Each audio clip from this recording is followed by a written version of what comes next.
this course emerges indirectly from the Wepner Symposium on the Lincoln Legacy and Contemporary Political Theory, which we have developed over the past 3 years at the University of Illinois at Springfield.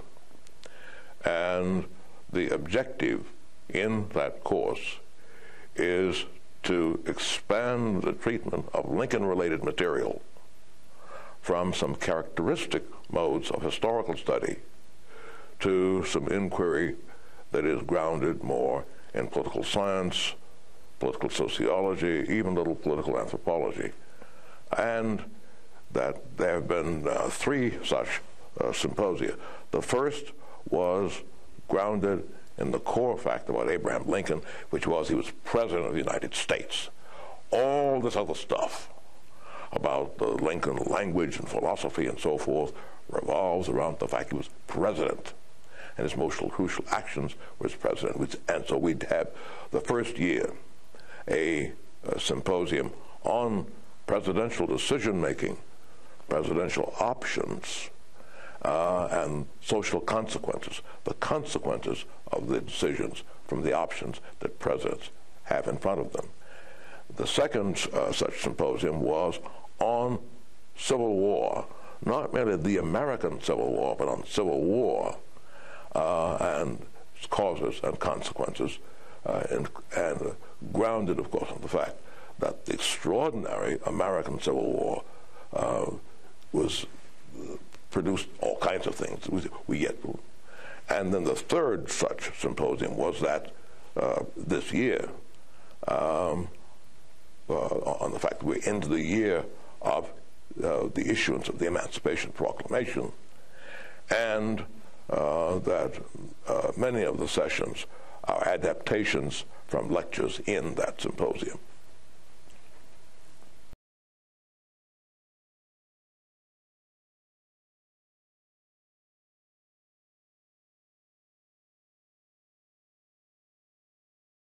So what we're talking about is that for the next 8 weeks, we will conduct this online course on the Emancipation Proclamation, which we subtitled What Came Before, How It Worked, and What Followed. And to pay some serious attention to the Emancipation Proclamation, which probably is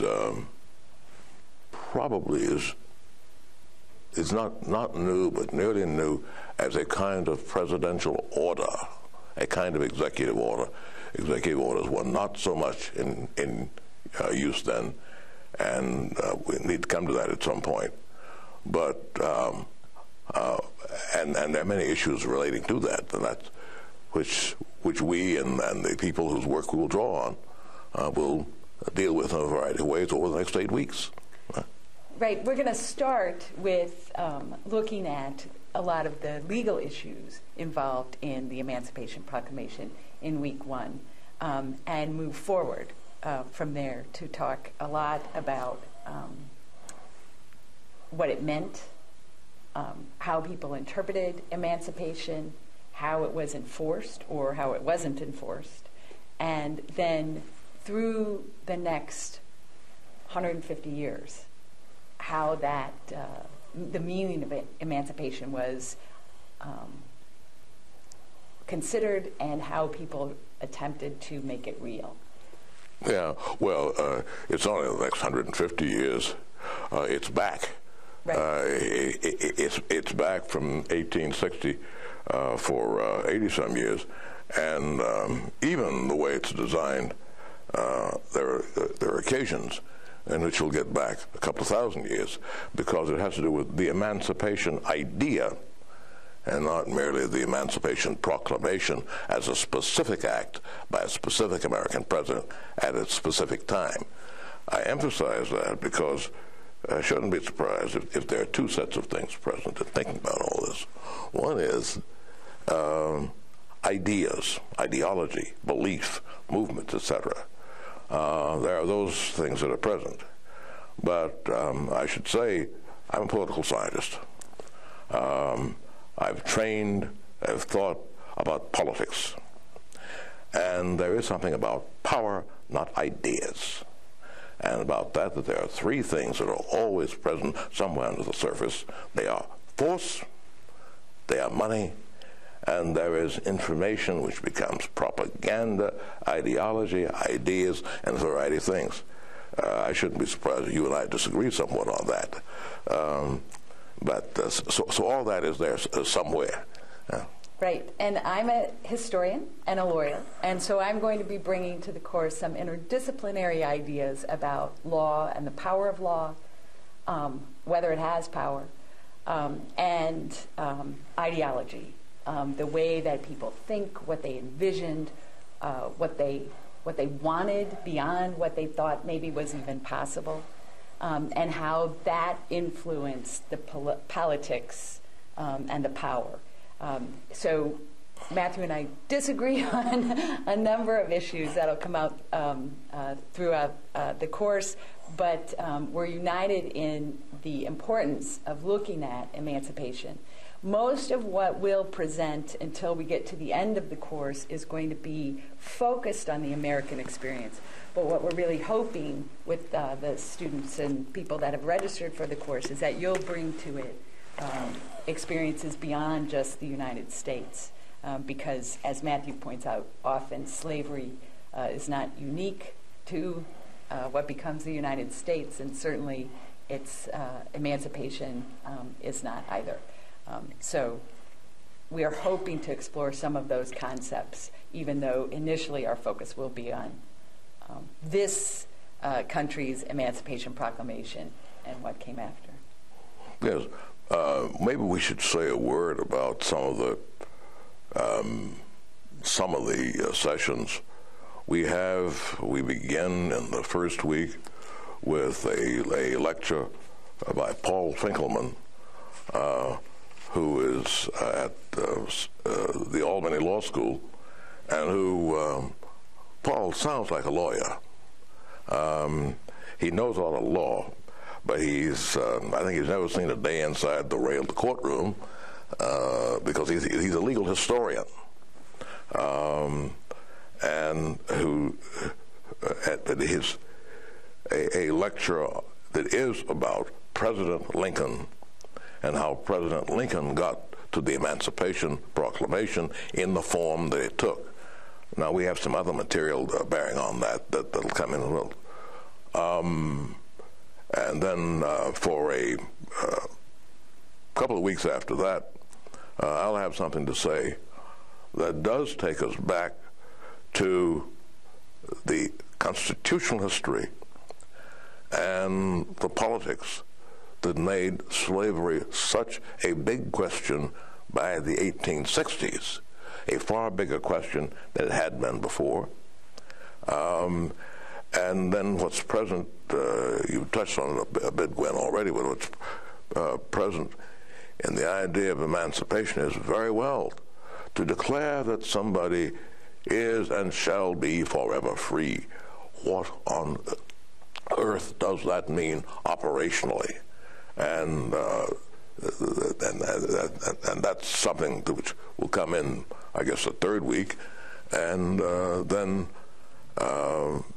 we begin to shift gears there. Though we go back and forth a number of times, don't we? Yes. So the first 3 weeks are really going to focus on the Emancipation Proclamation and Lincoln and what that meant and what happened in the immediate time after that. Then we're going to start to look at some other factors. And in week 4, we're going to look at women and what emancipation meant to women, both white and black, and how some of the more grassroots organizing and ideology that developed from there attempted to shift from this idea of just liberty and emancipation to equality and rights. And this is where Matthew and I strongly disagree. And we'll have those debates as we go forward. I shouldn't be surprised. And then eventually we're going to look at, well, after that we're going to look at really some of the African American critiques of Lincoln and the theories that Paul Finkelman's going to set out in the first week that really talk about Lincoln and emancipation in a much more negative way.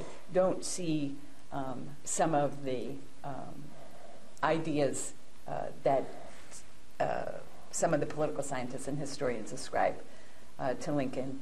And then we're hopefully going to shift into some other forms of emancipation and slavery, and look particularly at Russia and the experiences there. Well, by the way, you know that Thaddeus Stevens, who most people may need to be reminded was a major figure in the House of Representatives at the time of the emancipation, and a major advocate of the abolition of slavery even before that. One of Thaddeus Stevens' criticisms at the time of the emancipation was that in the United States we did not do what the Tsar had done in the emancipation of serfs in Russia, namely allocate land to them. So it's not all nearly as simple as it might sound. Not simple at all. So we're really looking forward to this course as it progresses, and hope that there's a lot of ideas brought in by the people that are going to participate to take it beyond the limits that we're able to do from our end. Yes. And I think that for 8 weeks, we hope it works.